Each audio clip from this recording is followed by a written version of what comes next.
Buffalo Point is an Ojibwe reserve of less than 80 members in the southeast of Manitoba, bordering the United States. The land is so beautiful it almost became a provincial park before hereditary chief Jim Thunder had a vision for something better. He put a stop to the sale and rebuilt his community from scratch.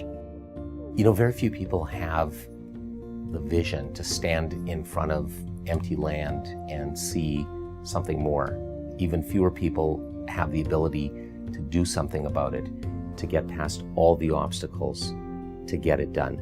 And that's Jim Thunder.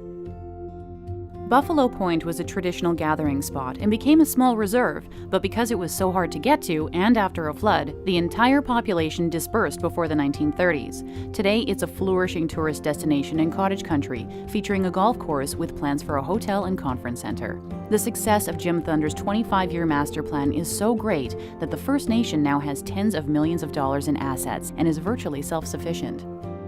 It's unbelievable how it's opened up and turned out so beautiful, and hidden jewel of Manitoba is what they like to call it. 35 years ago, people said Buffalo Point couldn't be developed because a road to the land didn't even exist, but Jim persevered and built the first 1.5 miles of road with his sons, by hand. Where others saw problems, all Chief Jim Thunder saw was the potential. Well, it was always there.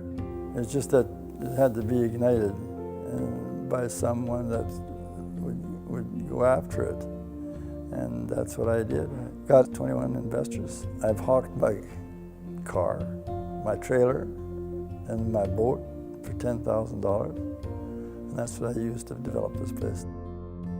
He had the vision to see that if First Nations were going to develop, they had to have some own source income. They had to establish a true independence from other governments. And that was something that was political, but it could only be accomplished economically.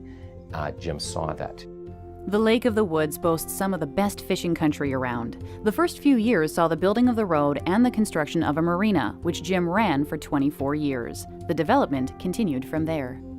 Get the subdivisions in. So we got 73 lots put in, and within 1 year, we sold those 73 lots, and that's what we used to develop the rest of the reserve. It's kind of exciting to see what he started and what I continued to do. We built a community from scratch in the last 35 years. As the community of Buffalo Point continues to evolve, the plans for growth continue in the hands of Jim's son, John Thunder, now hereditary chief. Visionaries' dreams never get filled. They just keep growing, you know? But I think Jim, from where he started, got to give him credit, because there were days when I said myself, you know, this ain't gonna happen. Well, we're actually on the verge of finalizing the original master plan with a hotel, casino, spa development. We've actually been having community meetings where we're working on developing a new master plan that will take us for the next 30 years.